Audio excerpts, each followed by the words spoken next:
Hi there, I'm the 996, and today's video is a special video because we have an interview with a poet, and her name is C.O. Clark. Thank you so much for being here today. Thank you for having me. All right, so one of the first questions I wanted to ask you was, can you tell us when you realized you wanted to be a writer? I think that would go back to my childhood. I remember working on an assignment that was it was a Martin Luther King assignment, and I was in middle school, and we had to create a story about I think having a dream and what we wanted to do and accomplish. And from that point, I feel like I've been a storyteller ever since. And I would say around the age of 12, maybe even younger, but definitely around 13 and 14 is when I started getting into poetry, and I've been writing poetry ever since the age of 14. That's awesome. So other than poetry, do you have any other type of writing that you enjoy? I enjoy and would love to get more into writing novels. I think it's my time, and I do so much that I don't have the time to put into writing novels, but I have written a children's book, and I decided that before I published it, it was going to be a series, so I do plan to continue the children's book. So that is another love of mine, is writing a children's series. Can you tell us a little more about your children's book? What's the name of it and how that went? Yes, the series name is called the Cecilia series. The book one was called Cecilia's Birthday, and that was about her waking up just like any child on their birthday, know the big day is planned for them. They can't wait to do all these things that they know that there's planned, and then she wakes up and no one has said happy birthday, no one has acknowledged it, so she's running up the stairs wondering where is everyone and why, and little does she know at the very end there is this grand surprise beyond her measure. But yes. All right. So, can you also let us know, did you decide to go to self-publishing route or did you decide to go to the traditional publishing route? I decided to go self-publishing. At the age of 16, Publish Today had came to me and they had a lot of my work from the International Library of Poetry and Poetry.com. And that was a route of traditional publishing, and I just knew that would be the route I would go. For whatever the reason, that didn't end up happening really on my end. And some years had passed by between schooling and college, and then I had revisited the fact that I wanted to publish. That was my main goal, the focus that I always had. So I went the route of self-publishing, but before I did, I created my company, which is known as Visionary Publishing, and I self-publish through my company, Visionary Publishing. That sounds so awesome. How did you come up with the name Visionary Publishing? It sounds very visionary. Right. I think when I had decided what I was going to call it, I struggled with what do I name it, and it came to me, call it Visionary, and I thought, visionary because in everything that I do and want to achieve, whether it's business endeavors, I want it to be that vision that becomes, that goal where it's like that was a visionary accomplishment that you've done. And so in all my endeavors, I wanted to be seen as creative, to be seen as innovative. And so that's why I named my companies like Innovative Concepts, Visionary Publishing, because we can achieve innovative things right where we are in our life. And that's why I called it that. That is amazing. Okay, so can you tell us what was the very first book that you wrote and what was the process like from the initial idea to it actually being published? So the initial idea was the book that I knew that I thought I would publish was called Poems from the Heart, and there was a 4-volume series. And that's what I believe I was going to end up publishing. So each book had 60 poems, and that was the goal. And so when I revisit the whole publishing process, and I did it on my own through self-publishing, I published that as a Scarlet Notebook. That became after the series that I had really wrote down on paper and typed, which was Poems from the Heart. So after I finished a 4-volume series, which had 60 poems in each book, I thought, well, I continued to still write, so I created another book called The Scarlet Notebook. And what I ended up doing is taking everything of all the writings I've had for over the years I have been writing, whether it was from age 14 until the date that I published. And as I took everything that I thought was the better of the works. Mm-hmm. So from my Poems from the Heart series that was technically unpublished, and so I collaborated those and I created and I published a book called the Scarlet Notebook, and then later I had revamped it to called the Anthology of Love, and so that is like that called the rebirth of the Scarlet Notebook. All right, that is great. I really enjoyed the Anthology of Love. Thank you. I really appreciate that. It's a compilation book, as I like to call it, a compilation of poetry over years of writing. Yes, it is a great book. I really liked about the book was that it wasn't just. I thought it was going to be about like romance, not just love about like romance. It's about Mm-hmm. all types of different love. Mm-hmm. You know what? Since we're on the topic of the anthology of love, could you just choose two poems from the anthology of love and see if you would like to share it with us? It's just I really love that book and just anything that kind of comes to your mind. Okay, I'm going to choose the poem called Rescue. Okay. The strong alienated whispers. You take a look in the mirror and you stare at your reflection, which reflect the misery you've allowed yourself to feel. You allowed yourself to accept, thought you were satisfied with the life you chose to live. It is imperative that you refrain from committing revilement. Abhorrence is the end result.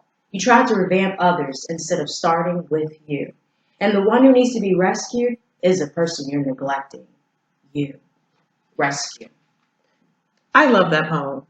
I really It is about your wonderful. you know sometimes I think even especially as women, or we are it's almost a societal thing that we're the mothers, we're the sisters, we're a daughter, we're Yes, trying to keep on having our identity rescuing someone else, and it's like you sometimes you have to realize that you can still help someone else, but you have to also take care of yourself. exactly. And that's the best way to really put it, absolutely. And the second one, Oh, if you wanted to get something from Serenity, then that would be fine. That's her your other poetry book as well. yes, I would love to read from Serenity. This one is Equilibrium series, which equilibrium is based on balance. And so the Equilibrium series is about finding balance after the aftermath. And that's why it's a 3 volume book. And I'm going to read from volume one, Serenity. Deplorable Implementation is the name of this poem. Balanced by fragmented sanity, mended together in partiality, gripped by the irrational things. What am I to make of your vain sacrifice? The exhausted one's labor is merely forgotten, when yesterdays are all our tomorrows. Life retaliation has begun its course, conflicting acts of pain and dolor. Overwhelmed by life's expectancies, a fine line between life and death, broken paths and unknown journeys. What has been my response to your prideful preparation?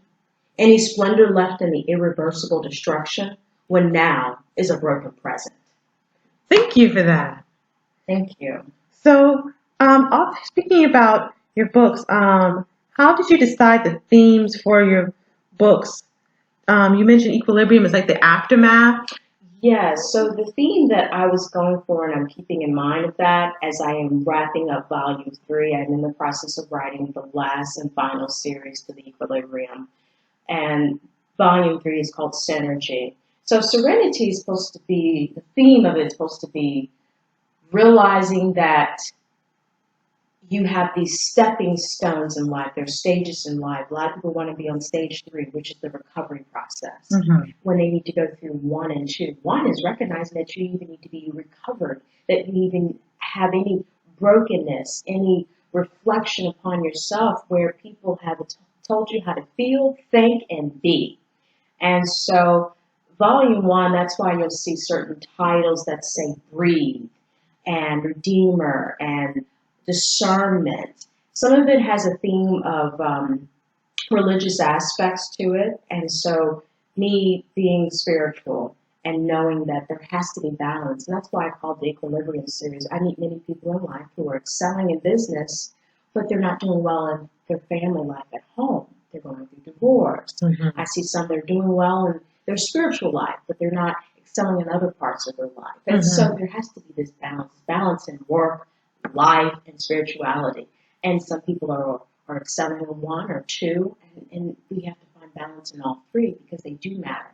Our home life matters, so they don't reflect in our business and work life.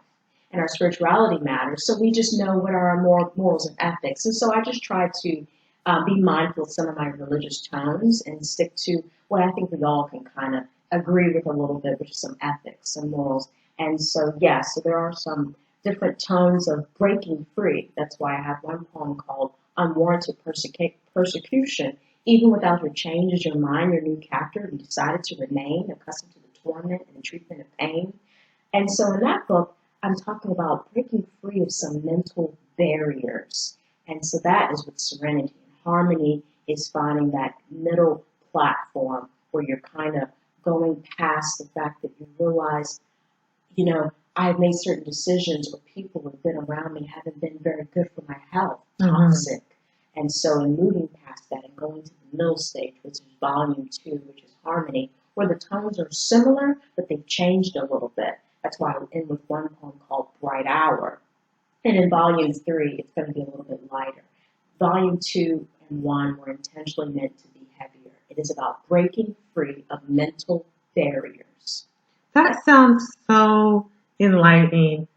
Ivy, it's not quite, I don't know if it's exactly the same thing, but I know when I first started um, really getting serious about writing one of, a story I'm basically revising, what happened was I had been in a mental frame of one day I'll get around to it. Mm. And I said, I'm not trying to take over your interview. It's just like you saying that just made me think Oh no, of please this. continue. Yes. What happened was, as I mentioned in my first video, I had found an object and it went along with the story. And even though it had to do with more of a side character within the story, it reminded me so much of all those dreams and all those hopes. And I realized if I kept putting it off, if you kept having the mindset of you'll get to it eventually, it wasn't going to happen. I had to actually figure out what type of steps to start making it a reality to actually start to go there. Absolutely, and it is true. Sometimes, like, I'll intentionally set a date and make sure it's concrete. That way, I can finish whatever it is that I've been either lagging on. It's like it's a goal, and you say, well, you've already signed up, and you've told everybody you're having, let's say an event, and you're having a book signing, but you need to wrap up the process. And so I'll intentionally do that because I know that will be the push. You can't show up without finished product, finished material. And so those are great things to do where you say, all right, what do I need to do to get this done? Absolutely. So did you ever, when you were in the process of writing poems, did you ever go to any type of slam poetry nights, or did you ever go to any type of writing classes or anything to help own your craft? So earlier in my years, I did not, I wasn't really frequent or in attending poetry events. I think in my mind, I thought they would sway my writing, and I'm not sure why I thought that. Like it would be, you know, uh, certain ideas or certain, I didn't know what to expect. So much in my zone of just writing and making sure that whatever fluences I had were my own kind of sort of, and I was just mindful of that. That I thought maybe if I, read so much that it would be in my writing. I wanted to make sure that it was just, these are your words. This is your work. And so, as much as I love poetry, and I've gotten away from thinking that I may, pick up on certain things and use it in my work because their work is their work and it is wonderful. And I didn't want to think I heard something and put it in mine because I wanted that to be their work and my work be my work. And so later on, I have enjoyed going to open mic nights and much that is done in the city. And I enjoy them. I really, really do because it's great feedback. And so I say all of that to say I wish I had gone more and much often than I do now. I wish I had done it a lot more. And so a lot of people would say, well, hey, at least we know that you didn't spend so much time in the poetic world as much as many people might have thought. I did not attend a lot of events. I took very little to none creative writing. Okay.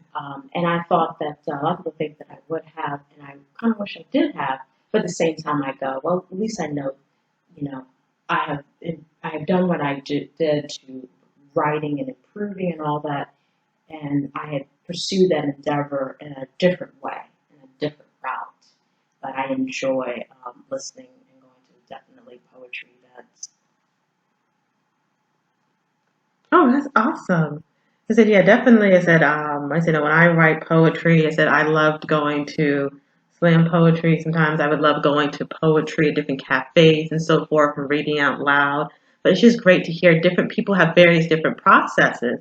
Like where sometimes I feel like I need to be inspired by someone else's work. You don't want something that's quite exactly like your work. You sometimes just be in the atmosphere helps inspire me. It's good to also know there are other people who feel like they sometimes maybe need to more so just focus on what their work is and then maybe be able to appreciate to a certain degree other people's work. Yes, I will tell you, music was that for me. What poetry events are for others, music was for me. Listening to lyrical music, and that really did fuel me as far as in finding some creative aspects, but definitely listening to music.